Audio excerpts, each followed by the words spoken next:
So to start this video off, I just want to tell you a little bit about myself. My name is Christian. I am 21 years old. And as you can see by the title of the video, I have been practicing semen retention or celibacy or whatever you'd like to call it for 2 years now. And I kind of just want to give a little synopsis about it, kind of the main takeaways I've learned so far, and kind of just touch base a little bit about it and kind of, I guess, give some information to other people about what you can expect and at least tell you what I've learned so you can compare it to your own self or hopefully take inspiration from this and hopefully start your own journey or whatnot. But so just for some background on how I got introduced into, I guess, this practice, as you would say. Originally, I was really addicted to PMO, so, porn and masturbating a lot through middle school. I think it probably started when I was really young, probably maybe 12, if not earlier. I was introduced to porn at a really young age, and ever since then it was a downward spiral, constantly doing it, not knowing it was a bad thing.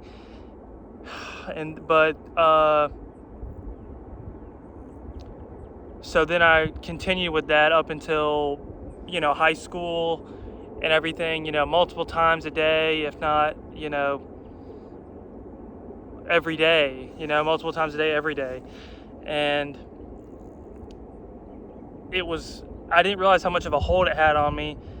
And then I came across a video when I was, I guess, a freshman in high school, maybe, if not a sophomore. It was a video, I believe, by, I think it was, I can't even remember the name of the channel. It was something like Daily Habits or something, but it was an animation channel. And it was this guy talking about NoFap at the time. And I didn't know what NoFap was, so I watched it. And I was kind of inspired. I was like, wow. I didn't realize how much of a bad thing this is. You think, you hear everywhere that, oh, it's normal. Everybody does it. It's a part of, living life. So I was kind of very intrigued by it. Because I think when he talked about his 7-day experience, his 30-day experience, and then 60-day experience. And kind of gave like a little timeline for it, the basic week 1 through, basic first 7 days, it'll be difficult for the first few days. And when you hit day 7, you get that scientific surge of testosterone and you feel really great and you just feel on top of the world. And then he talked about everything, all the other benefits for it. But what got me into it was, and it probably a lot of other people at first, at least when it comes to NoFap, is the female attraction. People say, oh, once you're on NoFap, you become this magnet to women. Something is just in the air, and you're just unstoppable when it comes to getting girls and all of that stuff. And originally, that was the motivation for me. I was like, wow. I was in high school, high school. I was in high school, and I never really had a girlfriend or really even talked to a girl, honestly, like outside of being in a classroom and like offering to borrow a pencil or something, So I was kind of,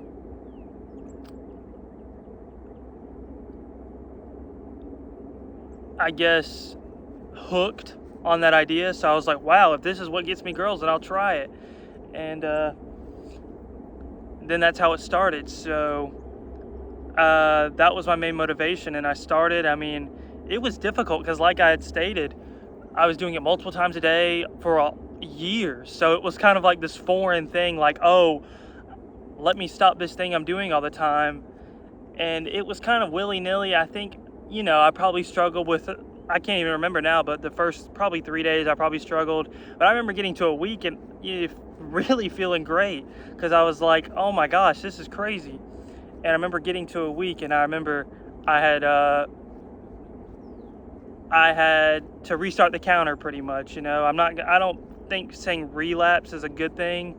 I mean, even though it is an addiction, it's just, you can't treat it like that, because at the end of the day, you're human, you're gonna do that. It's not like I'm hitting a crack pipe, So I had to restart the counter, and then I remember I got into 14 days and then 30 days, after a few, start, fail. And then I remember I got to like 40 days, which is kind of like, if you watch any of at least the older no-fap videos, and I'm sure probably the newer ones too, but they're like, once you get around the 30, 40 day mark, that's when you start getting female attraction, and all that. And I kind of thought it was bogus, but I mean, it was true. I'll never forget this really popular girl. I mean, she was in my homeroom, I guess if people aren't familiar with homeroom, if this is like, like a foreigner is watching this, it's kind of like you have one class and then there's a little like 20-minute period where you sit in another room before you go to another class. She was in there, and I had never really spoken to her before either. And one day she just starts up a conversation with me, and we talked for a little while, and then she started following me like in the hallway, and then we would talk all the time, and then that was it. So nothing really led from that, but it was like, in my mind, it was like, wow, like that would have never happened. And along with that, I mean, you carry yourself different. I remember feeling a little bit better about myself, because I was like, wow, I'm not doing this, really disgusting thing as I had started to see it as. So that was kind of what happened. And then after that, it was like, oh wow, and then I got a girlfriend, and then, that's how it goes. It's like, oh, I got a girlfriend. It's like, now I don't have to. It was a really negative viewpoint, I guess, or wrong, but I was like, oh, I don't have to, abstain from masturbation or anything. It's like, I have a girlfriend. This is the natural thing you do. You start having intercourse, and you start, fooling around and everything. So then that was what happened. So then, fast forward, that relationship ends, and then I realized, I was like, well, back to this, so I was like, it had been a while. I was like, let me try, I guess, hopping back on, semen retention or whatever. And I started again, and then I hit like then I hit a 60-day streak, which had been my longest streak ever, and that was really cool. And here and there, mess up, start again, and then I think I hit 90 days with one, because I mean, this was over a few years, where I mean, it took me a while to get here where I'm even doing 2 years. I mean, I learned about it freshman year, maybe beginning of sophomore year, so all that through high school, and I graduated almost about 4 years ago. So this has been a on and off about 4 years ago. So it's been a process. It's not been super linear. It's like up and down and up. So this is the longest streak I've ever been on now, or it's not even like 2 years as of today. I think it's been a month or so. I don't count the days anymore. I can keep a relative timeline in my head, and it's pretty easy to remember the last time I've done it, since I haven't done it in so long. But I'm going off on a tangent. But so that happened, and then I reached 60 days, and had another girlfriend, and that happened too. So then I got reset again, and then so that would be right around the beginning of this long timeline of 2 years. So that's kind of the basic, background of this. I mean, it's nothing crazy. It's not like I was held at gunpoint to do this. It was by my own free will, and so that's kind of the baseline for that. So now I'd like to talk about my experience when it comes to, throughout the timelines, my, I guess, not pros and cons, but benefits that I've seen, I guess, would be the main thing that people are going to care about. Nobody's coming to watch about the negative side effects, which I think there are a few. But so I guess I'll get into the first ones. The first main benefit that I remember having was clarity. That was the big one. Being able to kind of get up and not feel almost like I just woken out of a coma, because I mean, that's also the fairly common trait is, oh, you do it before you go to bed or something like that, so you can fall asleep better. But I was doing that, and I would wake up and feel just super drained, along with, barely getting any sleep because was playing video games all the time and whatnot. But that was the main one, was clarity. I remember going through the day and just kind of not having a clear head, like I knew everything, but it was like I could just think. It wasn't like I had like a sink that's backed up. You can kind of know it's slow to drain and everything like that. That's kind of how my brain felt, where it was like it's a little backed up and not really flowing right. But so the clarity came, and that was progressive. It wasn't like the first few days I woke up and was like, oh my gosh, so that's kind of one of those things. Most of this stuff is going to be, you experience it a little bit and then it will pick up. But that was the first one I remember, was clarity. And then after clarity, one thing that I really noticed, and this is like probably a big personal thing, but like at the time I was really into like hip hop and old school rap and everything like that. And like the one thing I had done was I started a SoundCloud, which I mean is, it's got its stigma to it, but it was for fun, because at the time there was someone who he had a SoundCloud, and he was like kind of a name in our school, and he had a lot of controversy around him. So I was like, let me try making a diss track. This is a time when diss tracks were really funny on YouTube and everything. I think PewDiePie had the diss track he had made and everything like that. So I was like, let me do that against this guy. And I did it and everything. And then I started making some songs in here and whatnot. But anyways, the personal benefit I noticed was, like, I guess it comes with clarity, but like rhyming and just being able to come up with stuff on the spot, that just goes with clarity, because my brain was functioning how it should be. It wasn't backed up. It wasn't like Patrick when his brain is smoking because he's trying to think, like if you've seen SpongeBob. So that was one that I noticed. And then along, kind of adjacent to that would be music.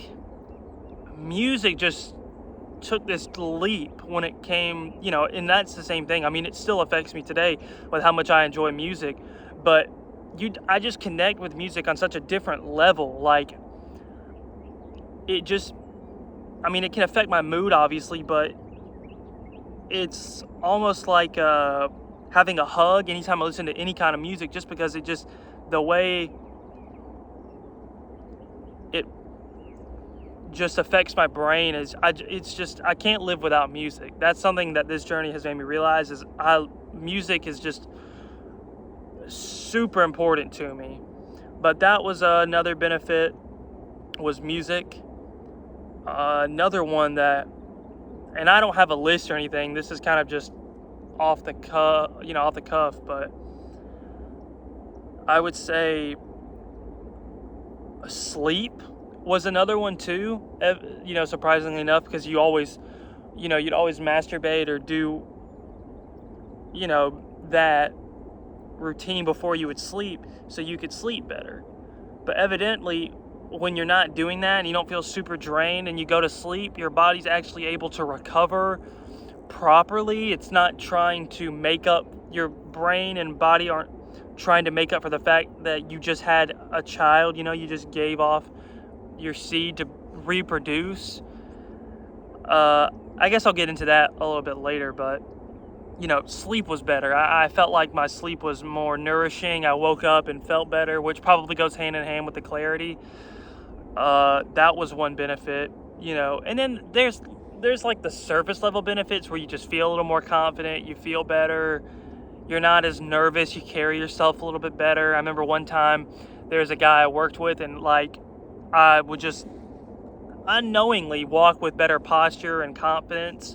And one day he was like, you walk like you're a movie star or something, almost kind of jabbing at me, kind of make me feel bad for walking with good posture, but you just carry yourself different, and that was reassurance that I was carrying myself in a different way than I used to. One other benefit too that I can say is like skin. Like my skin isn't the best by any means, but it used to be terrible. Like I used to have to take a bunch of acne medication, a bunch of acne cream and everything like that. That was a big one. It was my acne cleared up a lot. That was something that changed. But that's kind of the main things I can really think of, because now it's as cliche as it sounds, like it's kind of the new normal. I don't really think about the benefits anymore because it has just become my new normal. Now I think if I were to sit here and binge for like 3 days or something like that, and then I would realize like, oh my gosh, I feel so different. But I'm very grateful to be in this position where I don't have to be constantly thinking about, oh, don't do it, because that's a trap you get into when you start counting the days. Is you start thinking, oh man, I got to make it to this day, I got to make it to this day, I got to make it to day 60, I got to make it to day 40 or whatnot. I got to get here, I got to get there. And which is good for like a beginner, for someone that's just starting this journey and doesn't really have the tools to continue this without thinking about it. Because I mean, when you do something like that for so long, I mean, your brain gets used to it, your body gets used to it, you get used to that dopamine hit and just that feeling that your body releases. So when you start that, it's not the best it's okay to count the days, but the trap you get into is only focusing on the days, because you have to remember you're doing this for bettering yourself and your health and your mind. This is a spiritual practice. It's not like taking out the trash. Taking out the trash, yeah, it keeps your house clean, but it has a whole different effect on you than something like this. So I would say the big thing is to just remember that this is a process. If you're even if you're watching this video and you haven't even started day 1, or you've made it to day 3 or whatever, the biggest important thing is remembering you're on the right path. If anybody tells you like, oh, you should, it's normal or whatever, like, don't worry about it, they're bullshitting, they're lying. They haven't done it, so they don't know the experience that you're having when it comes to feeling different. So that's the main thing, is count the days, but make the days count, that kind of thing. So now I'll get into that, what I just touched on, because that's a pretty big one. Is one thing that happened along this journey, even fairly early on, is you start feeling the difference and you're like, oh my gosh, I need to tell somebody about this. It's like finding a new restaurant and you're like, oh my gosh, this food is really good, you need to go try XYZ.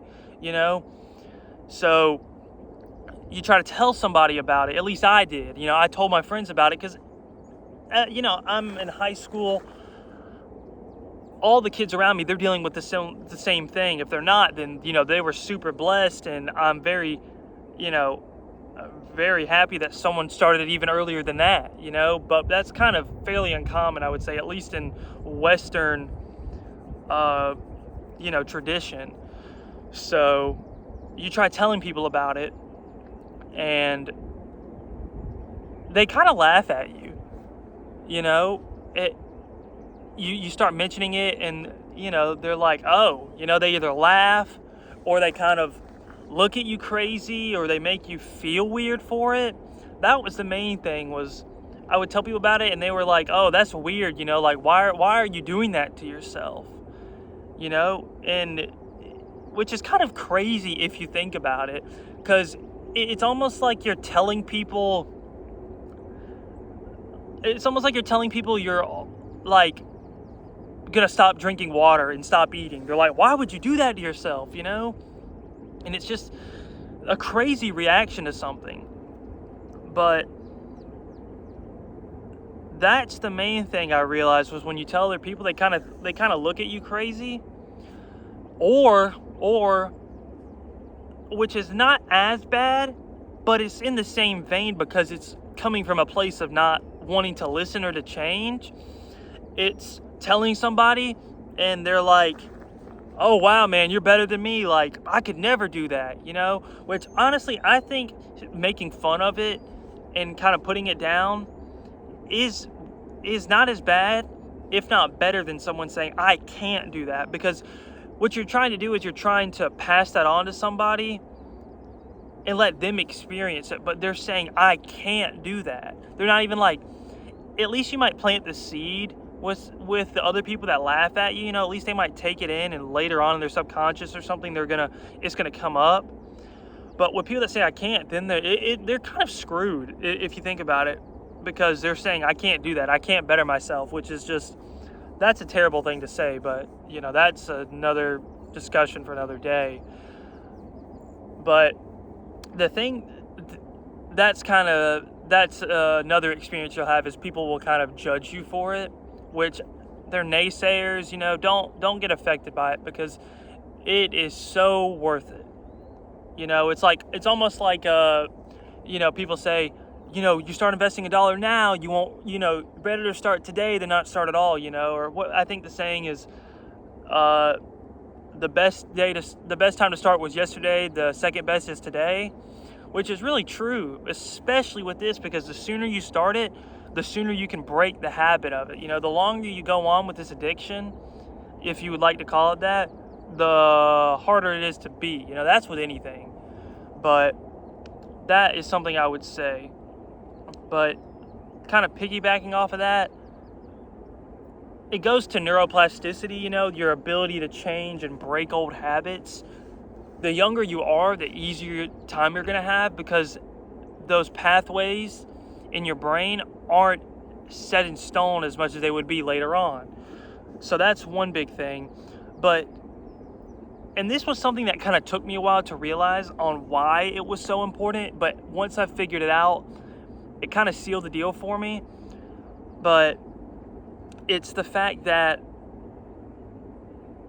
the way your brain and your body interprets you ejaculating, or what, I don't really care how the monetization goes of this, but whenever you ejaculate, your brain is sitting there thinking, oh my gosh, I just reproduced. Like, this is the pinnacle of my life. I'm passing on my genes and everything to another being. And it's not like sperm is just this white liquid that doesn't have anything in it. I mean, it takes part of your bone marrow, it takes your genetics, it takes part of your DNA, I mean, everything. So just think about this as a thought experiment. Like, it's not a perfect analogy, but it's something I thought of recently. Think of like a javelin thrower, like they're going to warm up a little bit, they might throw one or here and there, which isn't the perfect representation by any means, but think about it. When it's their time to go and you want to throw the javelin, you're going to put everything you can into throwing that. You're going to throw it as far, you're going to put as much strength into it, as you can, muster up. And if somebody's not doing that, then obviously they're not, trying their hardest or anything, but that's not the point. It's the point of, you're going to put your all into that. That's kind of what your body is doing when you're ejaculating. It's thinking, okay, I need to put the best in me into this, the best of me into this. So that's what your body does. And think about it. Okay, that's okay if that's every once in a while, but think about it. You're doing it multiple times a day. Your body doesn't know how to cope with that. Your body is not built for that. I don't care what anybody says. Your body's not built to be masturbating even once a day. It's just not built for it. So I would say kind of take that into account. You have to think about it in a holistic way. It's not as simple as just this liquid or just using the bathroom, it's this idea of your body trying to do this so you can reproduce. I mean, that's the point of it. But I would say that's the biggest point when it comes to that, because it's holistic in the way that it is. So that's one big point. Another one is that somebody's dog. But I would say another way to kind of look at it is with kind of tagging along with that would be, you obviously want to save that, it's kind of like a nice scotch or something, or a wine. You're going to want that to sit there for a long time, and then it becomes this aged thing that is very valuable. The longer you hold on, what it's going to do is, when you retain, you're going to have wet dreams. That's something I didn't even touch on. You're going to have wet dreams. You're going to have all these releases where you don't want it, and that is one, your body's getting used to it. I guess I'll touch on that while I'm here. Is wet dreams is just your body, obviously it's adjusting to not having that valve open all the time. It's kind of like it's having to make up, because it's thinking, oh, I'm reproducing all the time, I need to produce more sperm to keep up with the fact. So that's why when you stop all of a sudden, you will have wet dreams, is because your body is trying to produce so much, but you're not exporting it. You know what I'm saying? You're not sending it out anymore. You're holding on to it. So it's like, why are we're in a factory, why are we producing all these, all these toys, but they're not going out anymore. They're just getting backed up at the door, where the truck's supposed to pick it up, and it doesn't anymore. It's like, what is going on? So then you have to push out the toys, and they sit on the outside of the warehouse or something like that.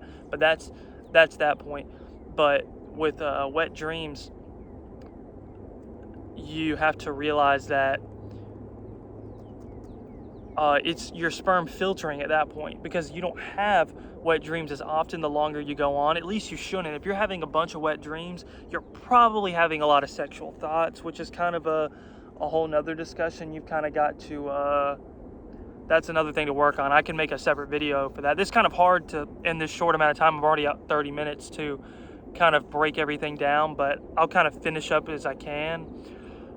But you have to realize your sperm is also filtering, because you're holding on to it. It's going to filter out the excess that's not being used anymore. But I mean, there's a whole lot of practice that goes into it, so I can obviously make separate videos about, the process of retaining and how to transmute. I didn't even touch on that either, on how you transmute sexual energy and what you do with all that when it happens. I'm just kind of throwing a bunch of all this information out there, because you don't find really a lot of people that will talk on this subject, and if they do, they're going to be into it, but it's hard to find people that are even really going to listen to you with a actual open ear, not just humoring you so they can laugh behind your back or make fun of you or just think you're crazy. So yeah, those are kind of the main experiences. Is there's a bee going into my bag that's sitting here right now. He's a little tiny bee, but yeah, it's springtime. It's a beautiful day. I didn't even mention that. I mean, you can see everything behind me. Almost looks kind of fake if you kind of does, but it's real. There's grass here. But yeah, so I guess, that's kind of most of my testimony when it comes to this. But I will say it is the most life-changing thing I've done. It's opened up my brain in ways I never thought possible. It has definitely changed my life. And I'm just trying to be kind of wound my thoughts together, because this is I'm so passionate about this and spirituality and just knowledge when it comes to, outside of secular knowledge, I guess would be the way to put it. So yeah, if I have to, I guess as a synopsis or summary, semen retention, if I had to put it on a scale of 1 to 10 when it comes to importance, let's say a 2 is brushing your teeth, let's say a 5 is healthy diet, 7 is like probably working out, maybe, and then you get to like, maybe 8 being 8.5 or 9 being, let's say 8, like physical activity like going to the gym and whatnot, I would say that's probably an 8. And I would say semen retention is in celibacy is a 10. I mean, there's no doubt in my mind. It's not as simple as not ejaculating. There's so much that goes into it, and if you're experiencing this, you obviously know that it's not as simple as just, oh, I'm not going to ejaculate. There's so much that goes into it. It changes the way you function. So, and if anybody's getting into it, I would say you have nothing to lose. If anything, you have everything to gain if you continue this. So if you're sitting there thinking, oh, this is bogus, why would I do this? Or even if you just, ended your streak or something and you're looking for motivation, I mean, keep going. I'm at 2 years, as of the past maybe month or so, 2 years. I mean, best case scenario, it lasts until I get married and I have a child, if I even do that. That's a whole nother topic for another video. But I would say do it. You have everything to gain on this, and it's not like it's not physical exercise, it's not doing homework, it's not studying, it is literally just not ejaculating. Now, involuntary ones, you can't control that. I mean, it's involuntary for a pretty good reason. But you can sit there and choose not to ejaculate. It might be hard, but you can do it. But that's kind of my experience. I would say it's life-changing. I'm continuing the practice. This is not like 2 years and I'm signing off and I'm done, but I feel like it might be important to relay this information to people that are getting into it or struggling, or just like-minded people that want to know there's somebody else out there that is doing it. I mean, I'm 21 years old. I turn 22 in a few weeks, and I mean, I endorse it. There's probably people younger than me that has been doing it longer than me, which is a really good thought, but I endorse it. So that's kind of it for this video. It's 30 minutes long. If you made it to the end of this, I'm really happy you stuck with me. This is kind of the first time I've done a video, so I'm not going to be super eloquent or amazing at it, but I'm hoping to get better with it, hopefully, as I make more videos. But I hope you have a good day. If this is your first time ever seeing a video about this, keep an open mind, and if it's not, then continue on your journey. But stay blessed, stay aware, and have a good day and a good week.